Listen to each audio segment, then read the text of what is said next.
Hello everyone, I'm here to tell you why 90s R&B is better than 90s pop. For one, R&B was one of the most consumed music genres in the 90s.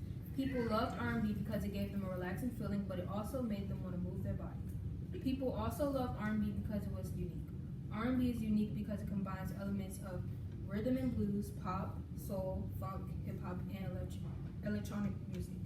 Not only did many people love 90s R&B, they loved the R&B performances. They enjoyed the performances because they had action and movement. And even when the performances were bad or okay, people still enjoyed it because 90s R&B was just that good.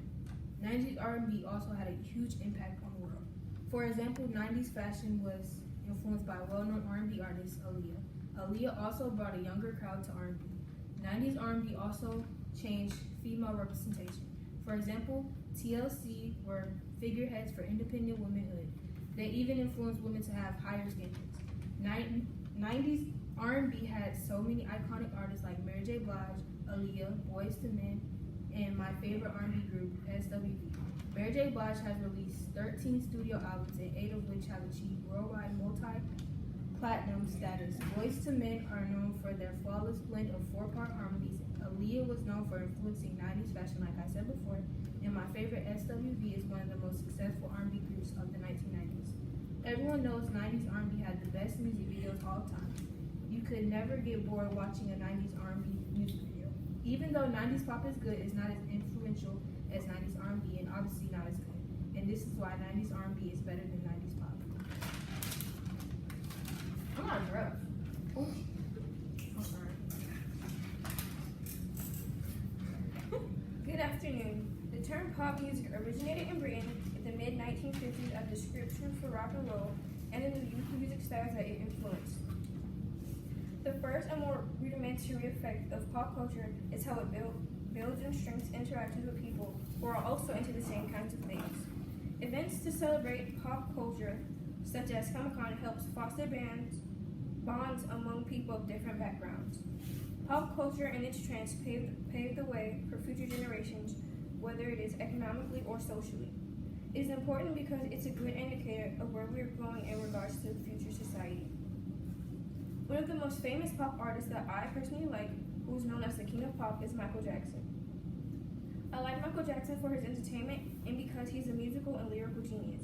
He was a profoundly fine musician, an incredible songwriter, singer, and performer. When Michael Jackson walked on stage, you couldn't take your eyes off of him.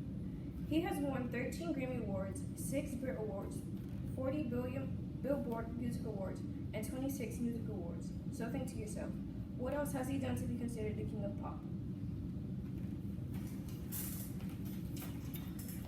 Now, when it comes down to 90s R&B and 90s pop, 90s R&B will be better to listen to because if you want to make a choice on what type of music you want to actually listen to, more than likely you would choose R&B because, for instance, if you were born in the 90s and you're still here today, it brings back all the memories and you would have a good time listening to it. The 90s R&B is one of the best genres you could ever listen to. I mean, who wouldn't want to have amazing artists like TLC, Aaliyah, Boyz II Men, Destiny's Child, and many more. But even though 90s pop also has some great artists like Backstreet Boys, Spice Girls, NSYNC, and the king of pop himself, Michael Jackson, only some could top the R&B because when it comes down to pop, some song doesn't have that soul like R&B does.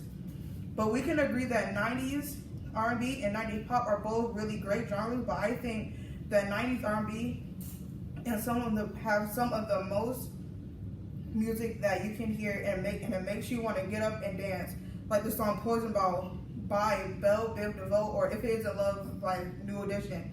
Don't get me wrong, 90s pop can get some songs like some songs can get you hyped, like Bye Bye Bye by NSYNC or Remember the Time by Michael Jackson, but not all songs make you want to get up and dance like 90s R&B, because when it gets down for family events or a family reunion, you will more than likely pick R&B because they have the most music that you would like to listen to. I'm here to tell you why pop is better than R&B. Pop is a form of music that is deliberately flexible, which means the music has a slow and careful tone to it. Pop music is also a genre of popular music that produces many hits. Pop music is good because it has a good rhythm and a catchy melody to it, and the songs are easy to remember and sing to. Like NSYNC took over the global music scene with their pop music. NSYNC really made a name for themselves. Like unlike other boy bands, NSYNC had a fairly well-rounded sound in their music. The group had that high fill, mid-tenor bass vocals to create pleasing harmonies in their songs. What basically draws me to pop is the catchiness and the melody, and that's why, and that's what draws most people out to pop. Pop is better than R&B because pop is more catchy and smoother than R&B. R&B is basically rap and pop kind of mixed together, which makes it like a smooth version of rap, and that's basically why pop is better than R&B.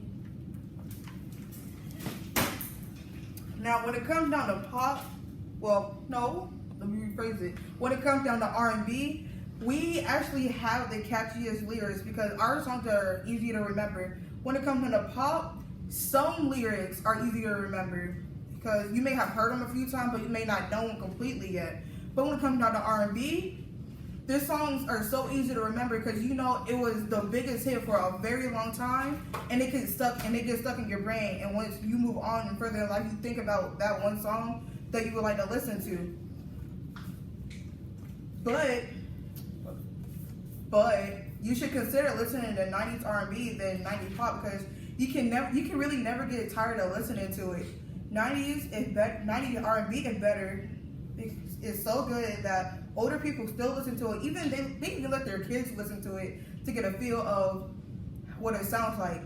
But in my opinion, one of the only genres of music most people should actually listen to is R&B. Because even though pop is one of my favorites, I just don't think 90s pop is something a lot of people would like to listen to.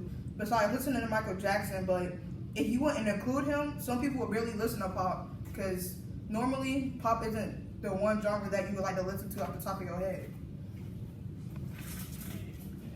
I completely disagree with what she said because a lot of people remember music from Michael Jackson and Britney Spears till this day. But anywho, good afternoon. Earlier my teammate gave you some of the background on pop music. Pop music is a genre of popular music that originated in its modern form during the mid-1950s in the United States and the United Kingdom.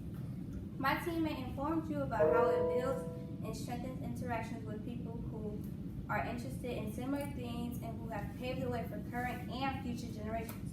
Pop music stands for popular music, and popular music that was in the 19s came from different types of genres.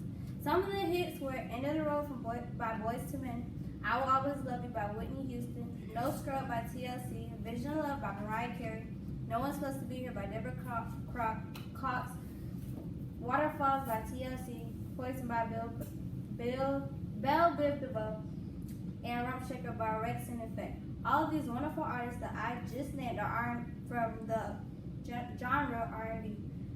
So pop doesn't just include artists like Michael Jackson and Britney Spears and Madonna. It also includes R&B. When talking about pop music, you must talk about the king of pop, which is Michael Jackson. Michael Jackson won several Grammy Awards, including Grammy Legend Award and the Grammy Lifetime, and he earned 26 American Music Awards, 40 Billboard Awards, and 13 World Music Awards. Michael Jackson also influenced many current artists today, including the king of R&B, R. Kelly. R. Kelly stated himself that if he wouldn't have worked with Michael Jackson on the 1995 #1 single, You're Not Alone, he wouldn't have made Us Far, meaning that the songs When a Woman's Fed Up, Step in the Name of Love, the series Trapped in a Closet, and Ignition would have not been written or probably wouldn't be as popular. Michael has also influenced the popularity of military gear, iconic sparkly gloves, and the trophy jacket trend that began in the 80s.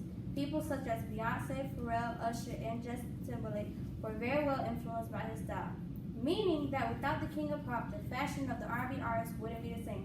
So think about this. Without the King of Pop, would there be an Usher, an R. Kelly, a Chris Brown, a Sierra, a Genuine, a Janet Jackson, a Jay-Z, or a John Legend?